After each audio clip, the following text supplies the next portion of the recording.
skipping the intro today because this is actually a listener request and I am super excited. And the question was, how do I figure out what I want in life? And most people walk around saying, I don't know what I want. But here's the truth that you were never taught. You do know what you want. Your brain just hides real desires to keep you safe, not because you're confused. Your confusion isn't a flaw, it's protection. And today, I am going to show you exactly how this works on a neuroscience level, why your desires feel blurry, and how to finally uncover what you actually want the way your brain was built to reveal it. This is not a journal until it appears episode, I promise. This is the mechanics of how desire gets buried and how you dig it back out. Let's start here. Your brain hides desire for one reason: survival. Your brain and your nervous system have one job: to keep you alive with the least amount of risk. Not fulfilled, not aligned, not self actualized. Alive, safe, predictable. So anytime you feel a pull towards something bigger, a career shift, a relationship shift, a creative dream, a bold move, your brain doesn't ask, is this true for you? It asks, will this disrupt the identity that's kept us safe so far? If the answer is yes, your brain hides the desire behind a wall of confusion. That confusion is your nervous system trying to keep your current life intact. And I'm going to show you the three neurological systems that are running this. The first being your default mode network, which is where your identity is stored. This is essentially your brain's autopilot story of me. It stores everything you believe about yourself, who you think you are, what you're allowed to want, what feels normal, what feels safe, what your role is, what your future is supposed to look like. And here's the catch: the default mode network doesn't care if this story is accurate, only that it's familiar. If your desire contradicts that story, your brain blocks the desire before you ever consciously feel it. So, for example, if your identity is I'm the responsible one, the default mode network hides anything that requires risk. If it's I don't follow through, it's going to hide anything that requires discipline. If your identity is I'm the stable one, it's going to hide anything that requires reinvention. Your desires don't disappear, they get buried. Not because you're confused, but because your brain is maintaining identity consistency. And then we have to talk about your amygdala, which is the threat detection part of your brain.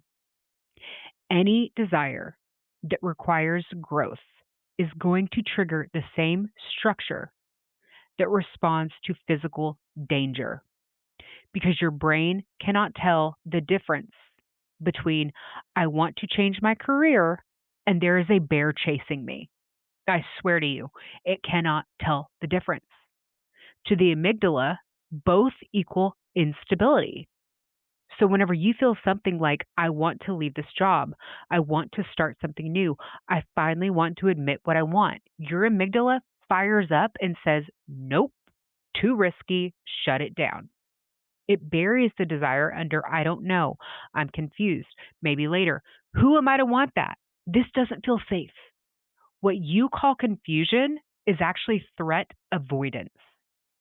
And then we have the prefrontal cortex, which is your future simulation. It's the part of your brain that imagines possible futures. It's the logical decision-making part of your brain. But here's the brutal truth: it can only imagine futures based on your current identity, not the one that you're growing into or want to grow into. So if you see yourself as I'm not creative, I'm shy, I don't take risks, I never stick with things, I'm the dependable one, your prefrontal cortex will only imagine futures that match those limits. Not because you're incapable, but because your identity says it's unsafe to imagine anything else. Your prefrontal cortex is not showing you the future. It's showing you a mirror of your past. No wonder clarity feels impossible. And then psychology adds another layer of confusion on top of this. Let's just say your brain didn't bury desire out of safety. It does, but let's just pretend like it doesn't. Psychology actually makes clarity harder through three well-studied mechanisms. And these studies don't just explain your confusion, they prove that it's not your fault. The first study is about choice paralysis. And if you have not heard of the JAM study, I'm going to break it down. So, researchers set up two tasting booths, one with 24 jams, one with six. And jams meaning like jelly, jam, whatever.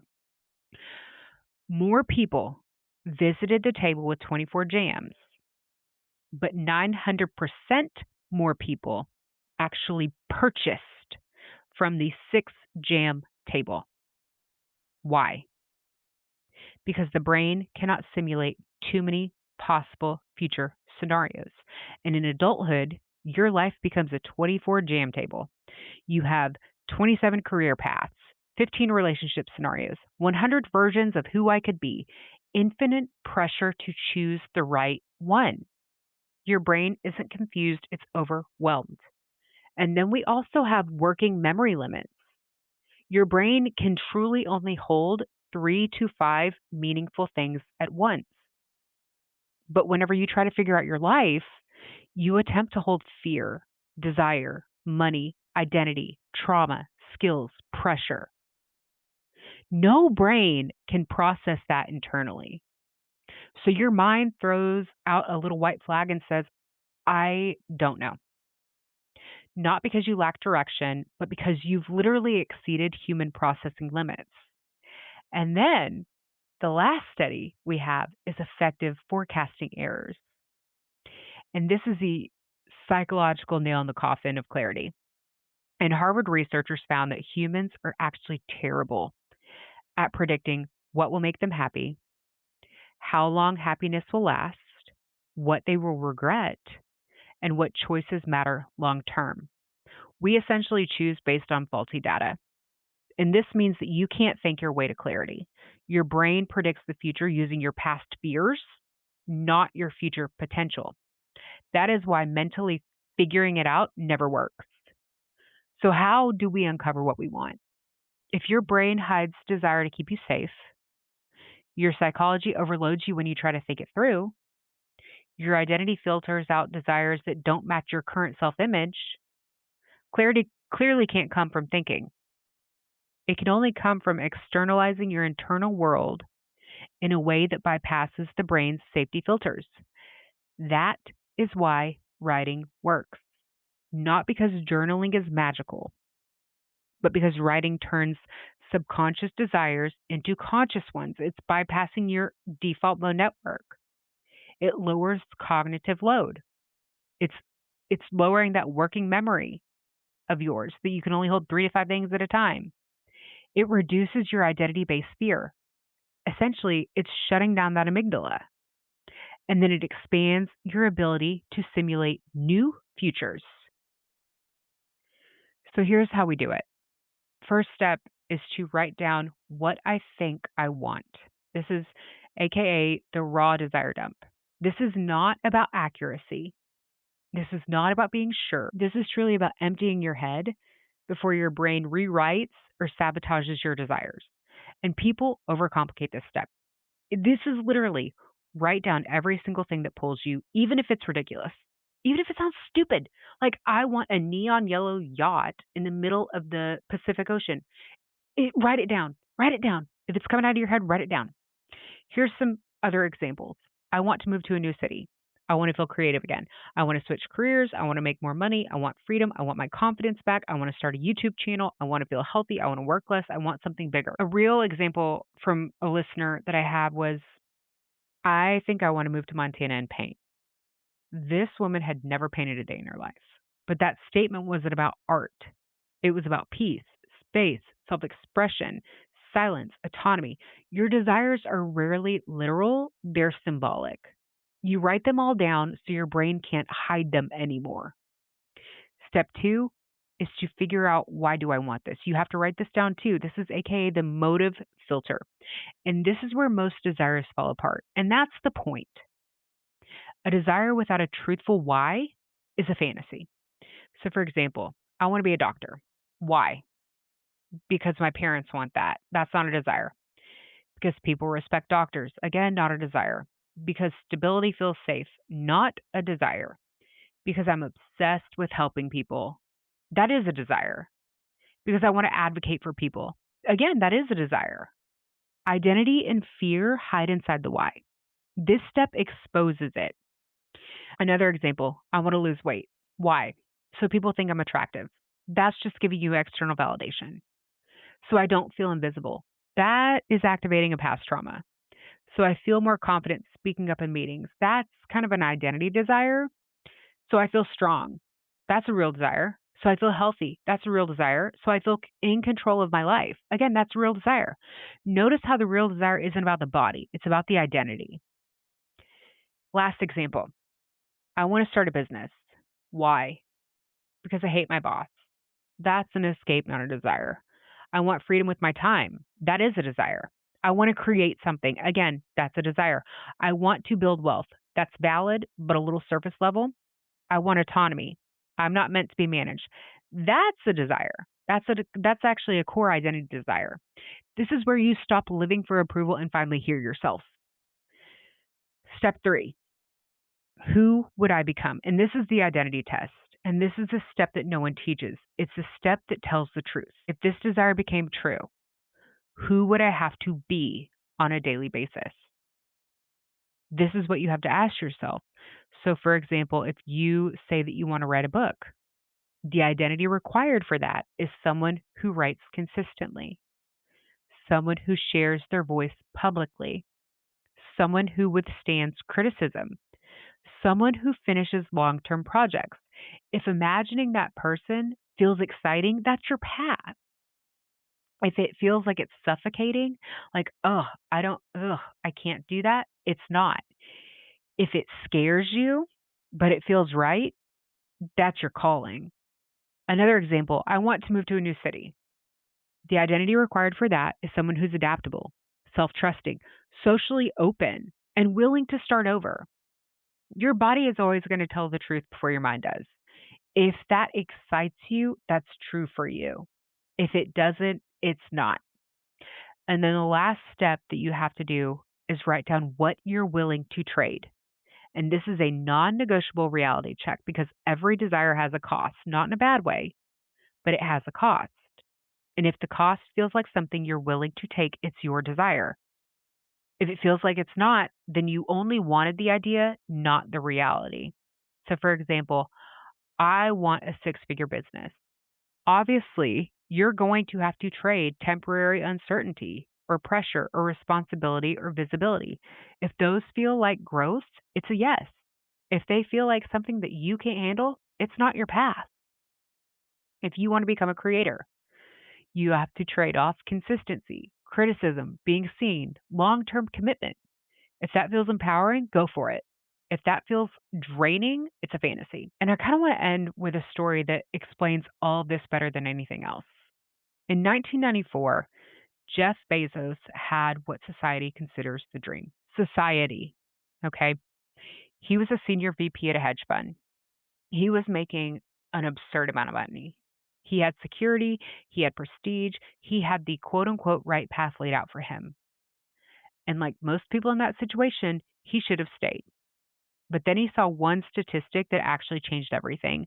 And it was internet usage was growing at 2,300% per year. And something sparked in him. Not a business plan, just a pull. He went on a long walk in Central Park and started talking out loud to himself. He wasn't asking, what should I do? He was asking, why can't I stop thinking about this? And he did exactly what I'm telling you to do. He wrote ideas down on a notepad, CDs, books, software, office supplies. It didn't look like clarity, it looked like a mess. And he went to his boss, a man that he actually respected deeply, and he told them that he was thinking about leaving to build an online store. His boss said, that sounds like a great idea for someone who doesn't already have your job. And Bezos said that he understood exactly what he meant. Stay safe, don't ruin your life, don't want more. And this is the moment that changed everything because Bezos realized he wasn't choosing between two careers. He was choosing between two identities, right? The safe identity, where he stayed as that VP, probably rose to the top, and then the true one. And he used what he actually later named the regret minimization framework. And he asked himself, when I'm 80, what will I regret more, failing or not trying? And he immediately knew he would regret not trying for the rest of his life. So he walked away from the salary. He walked away from safety. He walked away from prestige. He moved to Seattle, and I swear to you, he built a desk out of a door from Home Depot. His early employees packed books on the floor of the garage. He drove boxes to the post office himself. And if you're not kind of catching what I'm saying, Amazon actually started as an online bookstore at first, okay? It's not what we know today. It started as an online bookstore. And there was no guarantee for him, or at the time, his now ex wife. He started this in a garage. There was no clarity, no plan, just one thing, a desire that he could no longer pretend that he did not have. That is how Amazon began. Not with clarity, not with certainty, not with brilliance, with the man finally admitting what he wanted and becoming the identity required to want it. You're not confused. You know what you want. Your brain is simply protecting you. Your identity is outdated. Your desires are buried, not lost. When you write the 4-step framework that I gave you, you're not figuring out your life. You're revealing the parts of you your brain hid for safety. Bezos did not follow clarity. He followed desire, he followed the pull, he followed the identity that felt true. And that is how your life will change. Not through certainty, through honesty, through identity, and through desire. You know what to do, so go do it already. Okay, if you love this episode, follow Do It Already wherever you listen. Drop a quick review and share it with somebody who's been stuck in their head for way too long. And if you want more mindset resets, behind the scenes, or just a quick kick in the ass when you need it, come hang with me on TikTok and Instagram at Do It Already Podcast.